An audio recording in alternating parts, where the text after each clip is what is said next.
इस पार्ट में क्यूब को और आगे लेके जाएंगे, प्रैक्टिकल लेवल के क्वेश्चन देखेंगे कि कैसे व्यावहारिक रूप से कैसे इसमें से क्वेश्चन आ सकते हैं। ठीक है, जो पहला क्वेश्चन मैं बताने जा रहा हूं बहुत ही ऐसा क्वेश्चन है जो बहुत ही बार आया है, जनरली इसी प्रकार से क्वेश्चन आते हैं एग्जाम में। देखो क्या दिया हुआ है, एक कमरा 3 मीटर भुजा वाले एक घन के आकार का है। कोई भी एक कमरा इमेजिन कर लीजिए आप, जिसकी जो लंबाई चौड़ाई ऊंचाई क्या है, 3-3 मीटर है। कमरे में रखी जा सकने वाली सबसे लंबी छड़ की लंबाई क्या होगी आपको बताना है। कमरे में रखी जा सकने वाली सबसे लंबी छड़ या सबसे लंबे बांस की लंबाई क्या होगी आपको बताना है।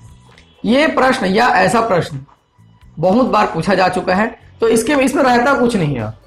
सीधा सीधा आप कमरे को इमेजिन कीजिए और उसमें देखिए कि उस कमरे में किस पोजीशन में सबसे लंबा छड़ रखा जा सकता है।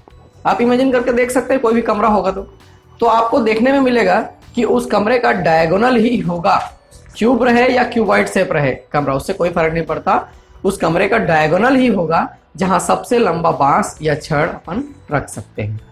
ठीक है, तो इस प्रश्न में भी वैसा ही देख लेंगे। ये तो क्यूब है तो सीधा सीधा क्यूब का अपना डायगोनल का फार्मूला अप्लाई कर लेंगे, लेकिन एग्जाम में समझ में नहीं आता कि करना क्या है। ठीक है, तो क्या करना रहेगा, इसमें सीधा डायगोनल का फार्मूला अप्लाई करेंगे जो कि होता है a√3 और कमरे की भुजा क्या दी गई है क्वेश्चन में, यहां पे दिया हुआ है 3, तो ये हो जाएगा 3√3 मीटर। मतलब उस बड़े से बड़े छड़ या बांस की लंबाई क्या होगी, 3√3 मीटर, जो उस कमरे में रखा जा सकता है। ठीक है, इस प्रश्न को आप लोग ध्यान से बार बार माइंड में रखेंगे क्योंकि ये इंपॉर्टेंट है। और बना के देखते हैं क्या दिया हुआ है। एक घनाकार बर्तन की साइड, घनाकार बर्तन है, उसकी साइड 4 मीटर है, लंबाई 4 मीटर है। लंबाई चौड़ाई ऊंचाई, एक घनाकार बर्तन यदि लंबाई दिया है तो चौड़ाई भी वही होगा, ऊंचाई भी वही होगा। तो इसमें आपको बताना है कि इसमें अधिकाधिक कितनी लंबाई का रॉड रखा जा सकता है। उस बर्तन में मेरे को एक रॉड रखना है, तो अधिक से अधिक कितनी लंबाई का मैं रॉड उसमें रख सकता हूं। तो ये भी वैसा ही है जैसा ये वाला है, कोई चेंजेस नहीं है क्वेश्चन में। सीधा सीधा आपने इसको क्या निकालना है, डायगोनल ही निकालना है। तो यहाँ पे क्या दिया हुआ है, 4 दिया है। 4 क्या है, यहाँ पे मीटर है, तो ये 4√3 मीटर, ये आंसर हो जाएगा डायरेक्ट। इसमें कुछ सोचने की आवश्यकता नहीं है, लेकिन ये क्वेश्चन आता है तो आपको बनना चाहिए। अगला देखो क्या दिया हुआ है, एक उस घन के कोर की लंबाई क्या होगी, घन की कोर की लंबाई क्या होगी जिससे 3 घन जिनके कोरों की लंबाई 3 सेंटीमीटर, 4 सेंटीमीटर और 5 सेंटीमीटर है बनाया जा सकते हैं। देखो क्या दिया है, 3 cubes with edges 3 centimetre, 4 centimetre and 5 centimetre are melted to form a bigger cube. उनको पिघलाकर एक बड़ा क्यूब बनाया जाता है। तो आपको बताना है what is the length of edge of this cube. जो बड़ा क्यूब बनता है उसका एज का लेंथ क्या होगा। जब भी कभी भी कोई भी ऑब्जेक्ट में जब एक आकार को दूसरे आकार में ढाला जाता है तो उसका वॉल्यूम हमेशा हमेशा हमेशा इक्वल होगा। इस चीज को ध्यान में रखना है। क्यूब पढ़े, क्यूबॉइड पढ़े, सिलेंडर पढ़े या फिर जो भी आप ऑब्जेक्ट आने वाला है, गोला भी पढ़ लेंगे, सब में वही कॉन्सेप्ट इस्तेमाल होगा कि ऐसी स्थिति में जब कोई 2 ऑब्जेक्ट या 3 ऑब्जेक्ट को पिघलाकर एक नया ऑब्जेक्ट बनाया जाता है या उल्टा किया जाता है, उस स्थिति में हमेशा हमेशा हमेशा वॉल्यूम क्या होगा, इक्वल होगा। तो ऐसी स्थिति में वॉल्यूम का फार्मूला ही अप्लाई होगा, दूसरा फार्मूला अप्लाई नहीं होगा। तो इसमें भी वॉल्यूम का फार्मूला अपन अप्लाई कर लेते हैं, देखते हैं क्या बोल रहा है। एक बड़ा क्या बन रहा है, घन बन रहा है जिसका वॉल्यूम ऐसा होगा, जो किसके बराबर होगा, 3 छोटे छोटे वॉल्यूम के बराबर होगा, V1 plus V2 plus V3। इनको पिघलाकर एक बड़ा बनाया गया तो इसके बराबर होगा। तो इसको ले लेते हैं, कितना लेते हैं, V1 वॉल्यूम 1। तो पहला है 3 सेंटीमीटर, ये हो जाएगा 3 क्यूब। दूसरा कितना है 4 सेंटीमीटर, ये हो जाएगा 4 क्यूब। तीसरा 5 सेंटीमीटर, ये हो जाएगा 5 क्यूब। देखते हैं कितना आ रहा है, 3 × 9 = 27, 4 × 16 = 64, 5 × 5 = 25, 5 × 6 = 125। ठीक है, इसको जोड़ लेंगे, कितना आ रहा है देखो, ये आ रहा है 216। सब सेंटीमीटर में है क्या, ये सेंटीमीटर क्यूब, इसको लिख लेते हैं। सब सेंटीमीटर में दिया है, सेंटीमीटर क्यूब। मतलब जो बड़े घन का वॉल्यूम कितना होगा, बड़े वाले क्यूब का वॉल्यूम कितना होगा, 216। यानी कि मैं कैपिटल ए लिख रहा हूं इसको, a cube is equal to 216 centimetre cube. यहां से ए आ जा रहा है 6 सेंटीमीटर।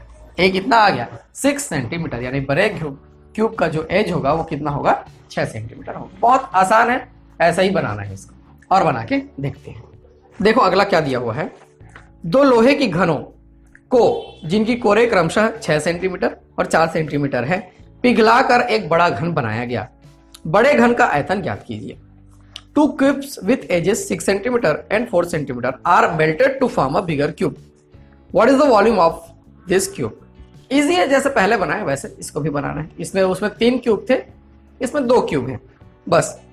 तो क्या हो जाएगा, कैपिटल V ये किसके बराबर होगा, स्मॉल v1 v2 के बराबर होगा। कितना है पहले वाले का एज कितना है, 6 सेंटीमीटर, तो ये हो जाएगा 6 क्यूब। दूसरे वाले का कितना है, 4 सेंटीमीटर, ये हो जाएगा 4 क्यूब। ये हो जाएगा 216 और ये कितना हो जाएगा 64। दोनों को जोड़ लेंगे, 6 4 10 और ये कितना हो जाएगा 6 7 8 और ये 280 सेंटीमीटर क्यूब। क्वेश्चन में क्या पूछा है, क्या इससे आगे निकालना है, क्या नहीं निकालना है। What is the volume of this cube, volume ही निकालना है अपने को, एज नहीं निकालना था। इसमें एज निकालना होता तो देखते। ठीक है आगे चलते हैं। आगे क्या दिया हुआ है, धातु के 3 घनों क्रमशः 3 सेंटीमीटर 4 सेंटीमीटर 5 सेंटीमीटर, इनको पिघलाकर एक बड़े घन में परिवर्तित किया जाए तो बड़े से बड़े घन का संपूर्ण पृष्ठ ज्ञात कीजिए। थोड़ी देर पहले ही सेम डिजिट वाला क्वेश्चन देखे थे, लेकिन उसमें एज पूछा था, इसमें क्या पूछा है, संपूर्ण पृष्ठ पूछा हुआ है। तो वही करना है, देखते हैं क्या करना है। इसमें v, तो v1 कितना है, यहाँ पे v है, ये v1 कितना है 3 है क्या, तो 3 क्यूब, ये 4 क्यूब और ये 5 क्यूब, इसके बराबर हो गई है। कितना निकाले थे इसको, 27 64 और ये 125, कुल मिला के ये निकला था 216। ये v is equal to capital A cube का वैल्यू था, तो A यहां से आ जा रहा था 6 सेंटीमीटर। सेंटीमीटर में दिया हुआ है क्या ये, हाँ सेंटीमीटर, तो 6 सेंटीमीटर। यहां तक अपन पिछले क्वेश्चन में देख चुके हैं। लेकिन आगे क्या बोल रहा है इसमें कि उसका संपूर्ण पृष्ठ, टोटल सरफेस एरिया आपको निकालना है। तो टोटल सरफेस एरिया का फॉर्मूला अप्लाई कर लेंगे यहाँ पे, ये हो जाता है 6a स्क्वायर, 6 इंटू ये 6 इंटू 6, ये कितना आ जा रहा है 216 सेंटीमीटर स्क्वायर। कितना आ गया 216 सेंटीमीटर स्क्वायर, आंसर हो जाएगा। देखो ऑप्शन में यहाँ पे 216 सेंटीमीटर क्यूब भी दिया रहा है, हो सकता है ऐसा कंफ्यूज करने के लिए दिया हो, लेकिन आंसर कितना आएगा 216 सेंटीमीटर स्क्वायर। ठीक है, इसको बना के देखना है, इजिली ये बन जाएगा आपसे। और क्वेश्चन बना के देखते हैं। अगला प्रश्न बहुत अच्छा प्रश्न है, देखते हैं क्या दिया हुआ है। 2 घनों के आयतनों में अनुपात, if the volume of 2 cubes are in the ratio of 27:1, कितना है अनुपात 27:1 है। घन के किनारों सिरों का अनुपात क्या होगा, the ratio of their edges is, मतलब आयतन में अनुपात दिया हुआ है, आपको उनके एजेस में अनुपात क्या होगा बताना है। ऐसा क्वेश्चन बहुत ही सरल होता है और बहुत ही अच्छा होता है, और पेपर सेट करने वाले को ऐसा क्वेश्चन बहुत पसंद आता है, वो ऐसा क्वेश्चन जनरली देता है। तो देखो क्या दिया हुआ है यहाँ पे क्वेश्चन में, आयतनों में अनुपात दिया है, एक a क्यूब होगा और दूसरा स्मॉल a क्यूब होगा। ये दिया हुआ है 27/1, ये क्वेश्चन में दिया हुआ है। और पूछ क्या रहा है वो, ये निकालो बोल रहे हैं a/a। सिंपल है, यहीं से निकल जाएगा। a/a, इसको करने के लिए क्या करना पड़ेगा, क्यूब रूट लेना पड़ेगा इसको, cubing root both side, cubing root both side, ऐसा कर लेंगे। इसका क्यूब रूट कितना होता है 3 और 1 का 1, तो आंसर आ जाएगा 3:1। आंसर कितना आ जाएगा 3:1। बहुत ही इजी है ये। एक क्वेश्चन और बना के देखते हैं, लास्ट क्वेश्चन क्या दिया हुआ देखो। यहां पे दिया हुआ है, यदि एक घन की कोर 3 गुनी कर दी जाए, तो ये घन है उसके कोर को 3 गुना कर रहे हैं, यानी कि a है तो उसको क्या कर रहे हैं अपन 3a कर रहे हैं, तो उसके आयतन कितना गुना हो जाएगा, तो उसका आयतन कितना गुना हो जाएगा। ऐसा क्वेश्चन अच्छा रहता है, ऐसा क्वेश्चन आपसे बनना चाहिए। देखो क्या बोल रहे हैं, कोई एक घन है जिसका साइड क्या है a है, साइड क्या है a है, उसको 3 गुना कर रहे हैं, मतलब 3a कर रहे हैं। a से क्या हो रहा है 3a कर रहे हैं। इसका आयतन क्या आता है, यहाँ पे a क्यूब आता है। इसका आयतन कितना आ जाएगा, देखो इधर से इसका आयतन कितना हो जाएगा 3a का होल क्यूब, ऐसा हो जाएगा ये 3a का होल क्यूब। ये a से a क्यूब हुआ, ये टोटल 3a है तो 3a का होल क्यूब हो जाएगा ये।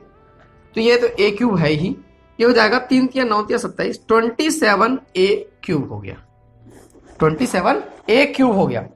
तो आप ध्यान देंगे a क्यूब से 27a क्यूब मतलब कितना गुना बढ़ गया वो 27 गुना, 27 टाइम्स हो गया। कितना टाइम्स हो गया वो 27 टाइम्स। यही क्वेश्चन में पूछा हुआ है कि आयतन कितने गुना हो जाए, कितना गुना हो गया वो 27 टाइम्स। ये आंसर हो जाएगा। बहुत ही इजी रहता है, छोटा छोटा लॉजिक से ही क्वेश्चन आता है, ज्यादा बड़ा लॉजिक नहीं रहता है उसमें, बस अपने को पकड़ना रहता है। सब लोग इसको कठिन मान के चलते हैं 3D वाले सेगमेंट को, लेकिन ऐसा बिल्कुल नहीं है। क्यूब एंड कोबाइड तो हाँ वाकई ये सरल है, आगे भी देखेंगे सब सरल सरल अपने से बनते चले जाएगा, इसमें कोई बड़ी बात नहीं है। ठीक है, और नेक्स्ट पार्ट में फिर नए क्वेश्चन के साथ में आपके सामने आऊंगा। ठीक, आप ज्यादा से ज्यादा शेयर करते रहिए वीडियो को, आप शेयर करने में कंजूसी कर रहे हैं। आपको पसंद आता है तो बिल्कुल आप 2-3 दोस्तों को बताइए कि ऐसा वीडियो भी है यूट्यूब में, उसको आप देख सकते हैं, उससे मैथ सीख सकते हैं। आपको एक्स्ट्रा कुछ करने की आवश्यकता नहीं है, आपके सिलेबस के अकॉर्डिंग आप मेरे चैनल में आइए और वहाँ टॉपिक सर्च कीजिए, वीडियो सर्च कीजिए, जो सेगमेंट समझ में नहीं आ रहा है उसको देखिए ज़्यादा से ज़्यादा। अब कई लोग मेरे को बोलते हैं सर और वीडियो का मेरे को लिंक भेज दीजिए, तो लिंक भेजने की आवश्यकता नहीं है। आप गूगल में डायरेक्ट गूगल में मेरा नाम सर्च कीजिए, देवेश सर सर्च कीजिए, आपको डायरेक्ट मिल जाएगा। यूट्यूब में भी आने की आवश्यकता नहीं है, आपको सीधा सीधा वहीं से मिल जाएगा। ठीक है, थैंक यू।